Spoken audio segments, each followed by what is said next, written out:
चलिए, पहले से ही कवायद शुरू हो गई है। रामदास अठावले, जिनका एक भी विधायक जीतकर आएगा कि नहीं उस पर सवाल है, लेकिन फिर भी वो कह रहे हैं कि कई निर्दलीय विधायक उनके संपर्क में वो है और उनका कहना है कि भाई किसी भी हालत में सरकार बनाने की पूरी कोशिश की जाएगी और दिक्कत नहीं आएगी सरकार बनाने में। उनका यह कहना है कि हम कई निर्दलीय विधायकों के संपर्क में हैं। अब रामदास अठावले किसके कहने पर संपर्क में है?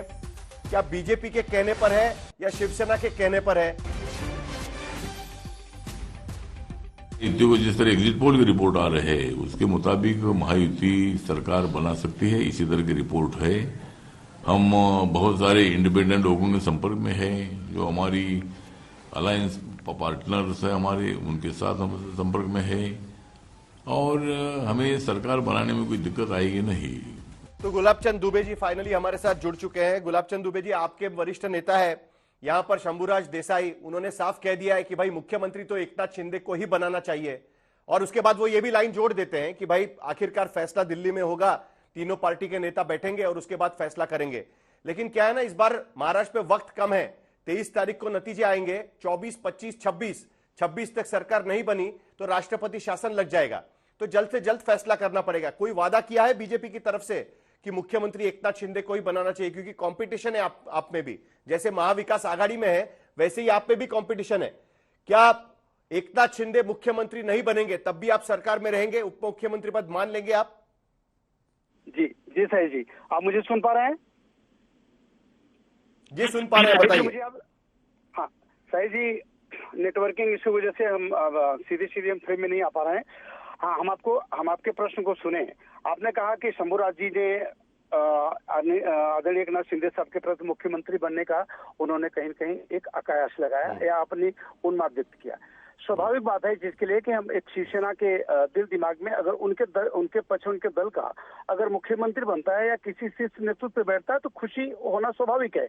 अब रही बात भारतीय जनता पार्टी और शिवसेना के बीच में, ये जो आपने प्रश्न रखा कि क्या आप उनको मानेंगे, बिल्कुल मानेंगे नहीं, गले से लगाएंगे।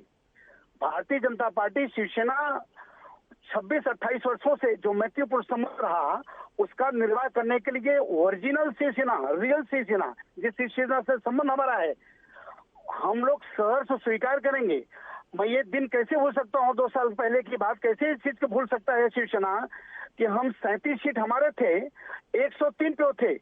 उन्होंने मुझे गला लगाकर सूबे का मुख्यमंत्री बनाया। आदरणीय एकनाथ शिंदे साहब मुख्यमंत्री बनते हैं, हमारे परसेंटेज, हमारे कुछ भी संख्या क्यों न हो, लेकिन हम लोग सर स्वीकार करेंगे। हमारी जो महायुति का निर्णय होगा। प्रेम शुक्ला जी, बहुत बहुत बधाई। भाई ये तो ब्रेकिंग न्यूज दे दिया शिवसेना की तरफ से कि बीजेपी का मुख्यमंत्री बनेगा तब भी हमको कोई दिक्कत नहीं है। प्रेम शुक्ला जी, आपको तो बहुत बधाई देनी चाहिए कि भाई उन्होंने मान लिया है कि अगर आपका मुख्यमंत्री बनेगा तब भी कोई दिक्कत नहीं होगी। दूसरे को बधाई दे रहे हैं हमारे यहाँ कोई दिक्कत है ही नहीं। हमारे यहाँ कोई दिक्कत है? वहां देखिए संजय राउत, आनंद, नाना पटोले में जुगलबंदी वहां है। आनंद दुबे जी, जुगलबंदी है क्या? साहिल जी, क्या बढ़िया डिबेट हो रही है, क्या कल्पनाओं की बात हो रही है, सपनों की बात हो रही है कि मैं घोड़े पर बैठूंगा तो पीछे पीछे तुम भी उड़ते हुए आना। अरे जब सत्ता में तुम आने वाले नहीं, नेता प्रतिपक्ष कौन बनेगा उसकी चिंता कीजिए। देवेंद्र जी बनेंगे कि शिंदे जी बनेंगे कि अजीत दादा बनेंगे, उस पर माथापच्ची करिए ना। सरकार में तो हम आने वाले हैं, जनता ने जनादेश दे दिया है। जनता का जनादेश तो 2022 में ही आ गया था, जब सरकारों को तोड़ा गया, षड्यंत्र किया गया, पार्टी छीनी गई।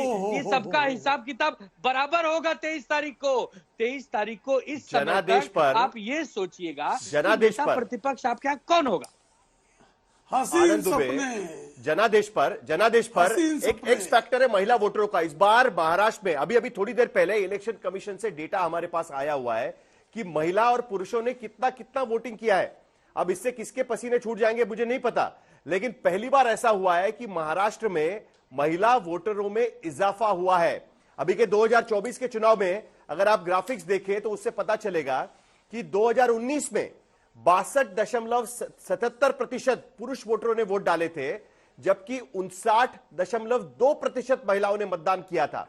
लेकिन 2024 के विधानसभा चुनाव में 66.84% पुरुषों का वोट है और सिर्फ 1% कम यानी 65.21% महिलाओं ने मतदान किया है। यानी 2019 में पुरुष और महिला मतदाताओं में अंतर जो था 3.97% का था, जबकि 2024 में यह अंतर घटकर 1.63% 1.63% रह गया है।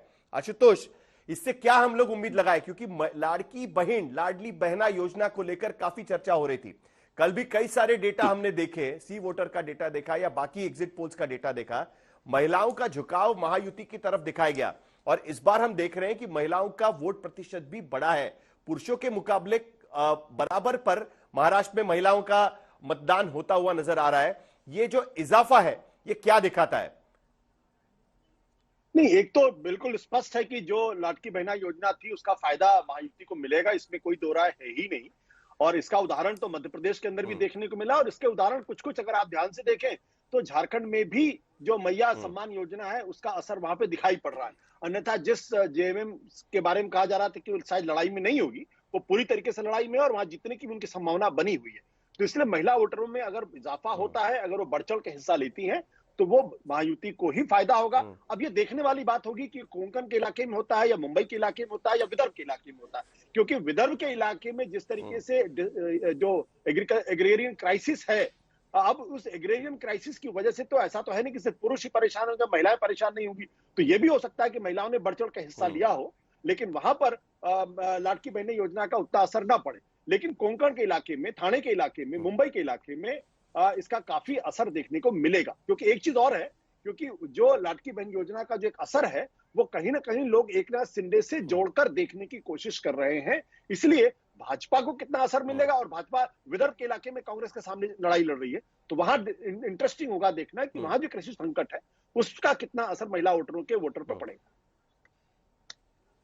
आखिरी 1.5 मिनट मेरे पास बाकी है, पहले मैं अभय दुबे जी के पास जाऊंगा। अभय दुबे जी, कहीं लेट तो नहीं हो गया आपको 1500 का 3000 करने में? अगर तुरंत ही कर देते तो शायद महिला आपकी तरफ भी झुकाव रहती। अब पता नहीं किसको वोट डाला है, लेकिन इतना तो जरूर है कि 2019 के मुकाबले महिलाओं का वोट प्रतिशत बढ़ा है, पुरुषों के करीब करीब आती हुई महिला वोटर्स यहां पर नजर आ रही है। ये थोड़ी दिक्कत तो नहीं हो जाएगी अभय दुबे जी?